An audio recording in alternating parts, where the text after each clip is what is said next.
stars of NASCAR, and we have seen incredible competition out of this division as well. The junior stars and Glenn Griswold. Once again, we are asking you to please help us out. One of our best race fans accidentally left his silver wedding band in the men's room. Please, if you find it, and be on the lookout for if you can bring it to the Speedway office. One of our best fans will be very happy. Right now we're happy because we have a full field of cars ready to turn up the firepower. On the front row, the Hammer, Rich Hammond. He's been pretty tough this year, but the old warhorse, Glenn Griswold, new tires on that car. He is trying to springboard his way into the lead. The old warhorse takes over the backup car, or his friend's car, and he makes it look racy down the back straightaway. There is literally a gaggle of cars on back from third to about the bottom of the top 15. They are 3 wide as they create some noise and work their way back into turn number 1. No question about it. Challenge is for second. The Sora is making the move, but we've got around, I believe it's the 00 car, which has spun coming off turn number 4. And yes, it is, Matt, for Todd Clark, which will bring out the first caution with 1 lap up on the board. For Bristol, Connecticut stream, but he will be content to hang out in the back, and David Pardon getting a career highlight for him. You know, interestingly enough, we mentioned earlier that one of the great modified drivers, Jerry Pearl, is having heart surgery as we speak in Hartford Hospital, and both of his grandsons are competing in this event. Brian Narducci competing in the 01 machine, and Alexandra Pearl competing in the number 7 machine. So our heart goes out to the Pearl family, and we wish them and keep them in our prayers. He's a strong old guy. And one of the good guys. Yes, he is. One of the good guys, always is smiling, so we are wishing him the best. Here we go. Best possible restart for Wesley Parker. And Brett the Jet Gagne, but maybe it was too good, Matt. And a car winds up in the grass. Norm Sear. Yep, is one of the cars involved, and there might be even a second car. No, he was able to get away under their own power. We've got one of our ride cars out there as well, Matt, that I've noticed. Yeah, it is a big night for Robert Pardon, who is in that ride car with Bob Potter, and that could be you. All you have to do is inquire at the track office. Father's Day is coming up in 9 days on June 17th. So there is no better gift than that. The gift of speed and the gift of excitement. And you also get to hang around with Bob Potter, and that is what David Pardon is doing right now. He'll be out there for a couple of more laps. And at the front, Wesley Parker tried to get that big getaway, but you know, the warhorse is pretty cagey on these restarts, and he doesn't let too many slip away from him. So Glenn Griswold in his 50s on the inside in car number 45. You know, and he switched cars with Dukoski to take over that car. He hasn't driven that car much at all, but it seems to be working, but we've only got 1 lap of 20. Meanwhile, look at Missouri. He reels him in, little cat and mouse action, like a Tom and Jerry cartoon. As they rumble down the back straightaway, here comes Brian Narducci. Like Superman with his cape out, he moves to the inside of Brett the Jet Gagne. Look at Mark Buckeye in 3rd. And look at Bob Charland. Charland, in recent weeks, we've seen him look racy, but let's go back to the front of the class as Nasora is right there, and then just as impressive, running right there in the 3rd spot. I think that might be the guy to watch. That's the number 76 machine of Mark Buckeye.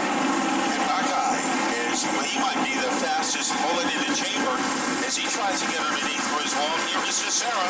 He's trying to stomp his way into the lead as they whirly-bird their way off the corner. The man from Plainville in a Ted Christopher car has moved in front on lap number 4.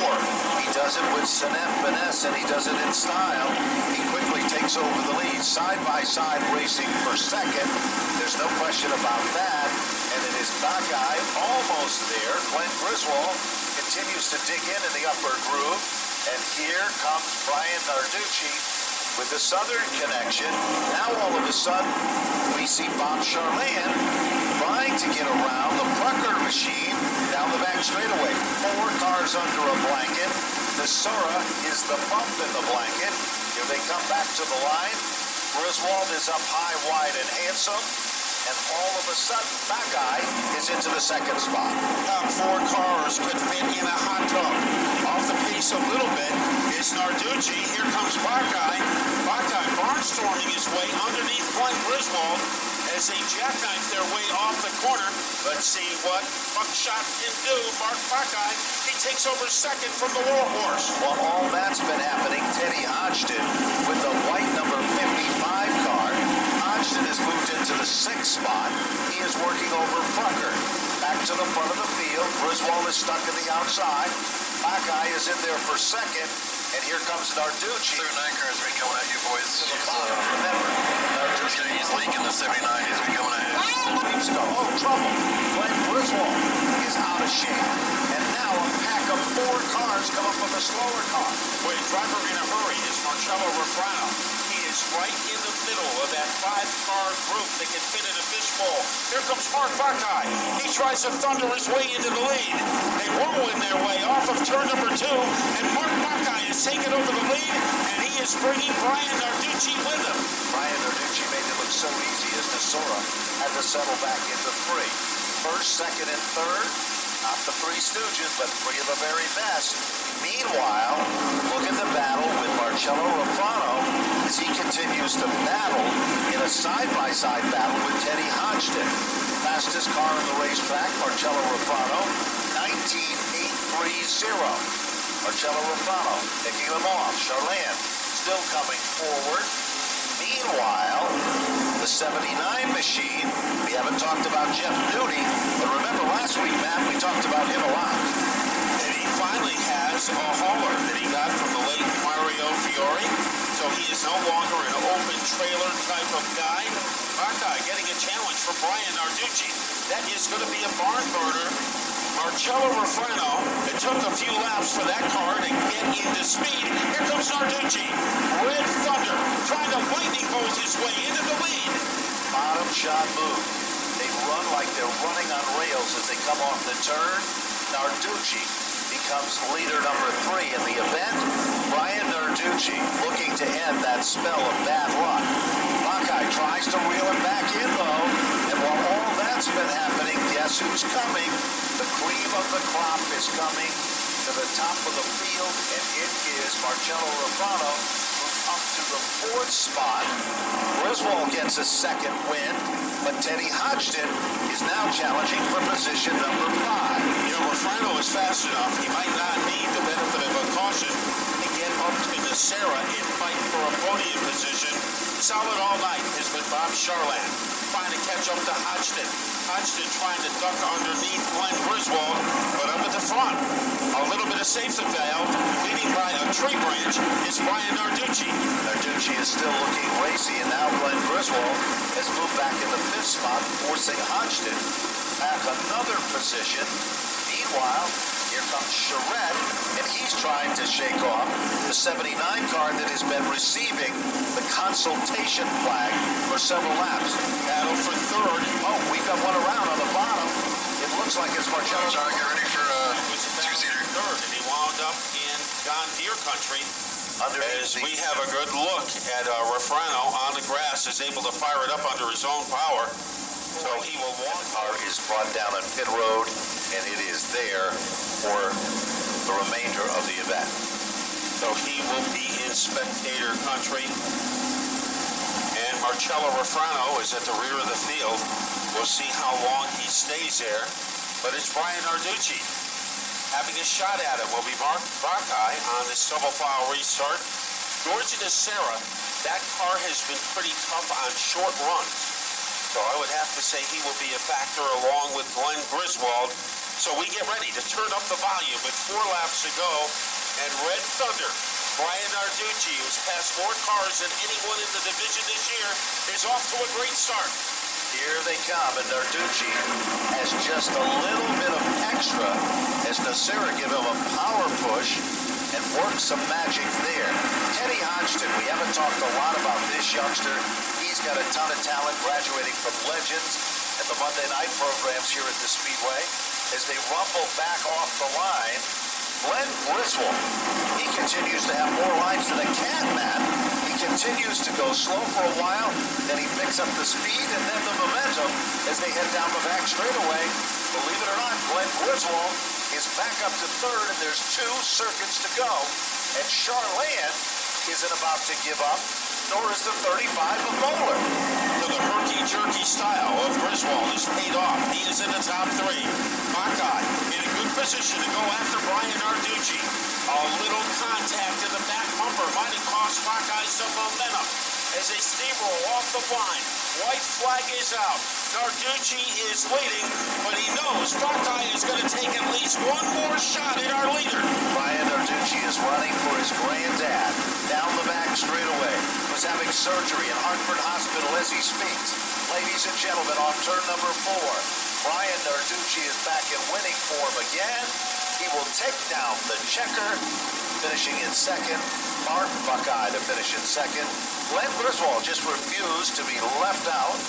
Will finish in the third. Sandra Cole, Norm Sears 17th, Rich Hammond 18th, Britt Dulac 19th, and Ray Grissetti was 20th. Then it was Mark Algus 21st, Todd Clark in 22nd, Pete LaPooch in 23rd, Amanda West in 24th. It was another tough week for Brett Gagne as he finishes 25th. In 26th, Ed Tchaikovsky, and in 27th, Jeff Nooney. So a big downfall for Gagne, who 2 weeks ago was a point leader. This time he wound up in the grass in turn number 2 at the final lap. But Brian Narducci, Red Thunder, and you have to give Mark Buckeye a lot of credit. That was his strongest race of the season. He stayed within striking distance in Narducci, but he just couldn't make the move, and few have been able to this year. The first to congratulate Brian, his mom, Missy Pearl, and everybody is surrounding our winner as he gets ready to climb out of the car. So, more drama for Brian Narducci. Remember last time out, he finished second to Marcello Refrano. This time he was able to get the lead from Buckeye, and when he had the lead, you almost needed a court order to get it away from him. And ladies and gentlemen, our attention shifts now down to Victory Lane. The voice of Daytona International Speedway, Mr. Joe Koss. And then Brian Narducci climbing out of the 0-1 machine down here in Napa Victory Lane. A wave of the checkered flag, excitement for Brian Narducci. Brian, this is why I love the SK Light Modifieds, because of races like that. How fun was it behind the wheel? Oh, that was real fun, battling those guys for the win. George was fast, 76 was fast, so that makes it more fun when you're racing with a bunch of fast guys. I know there's a lot on the minds of this family tonight. How did you race knowing what's happening just a few miles away in Hartford tonight?